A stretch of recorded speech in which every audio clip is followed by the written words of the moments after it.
Қазір қандай поколение қазір? Нелер қандай? Зумерлер ма қазір? Шынын айтсам мен сондай нәрселерді мен түсінбеймін. Қазіргі балалар вообще басқа тәрбиесі. Тәрбиесі басқа. Біз кезінде өстетін едік, таңертең тұрып мал сиыр соятын едік, бірдеңесі как будто ертегі естіп отқан сияқты, ой деп күліп отыра береді. Күліп отырады. Олардың қызығушылықтары да басқа. Сондықтан мен балаларыма тек еркіндік беріп қойған адаммын. Өздеріңе ұнайтын нәрсемен айналысыңдар. Мен сендерге ештеңе бермеймін. Мен сендерге бірдеңе айтып мен істете алмаймын. Мен өзім істеп қана сендерге көрсете алуым мүмкін. Айтады ғой балаларға, өзің ісіңмен дәлелде деп.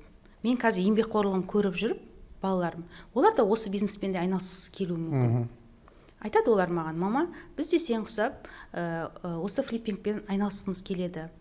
Сіздің бизнесіңізді ары қарай дамытқымыз келеді. Сол үшін оқып жатырық деп айтады маған. Бұл басқа заман, қазіргі заманның көзқарасы шығар. Тәрбие деген осы ғой, міне көрдіңіз бе? Сіз ісіңізбен балаларды соған әкеле жатырсыз да.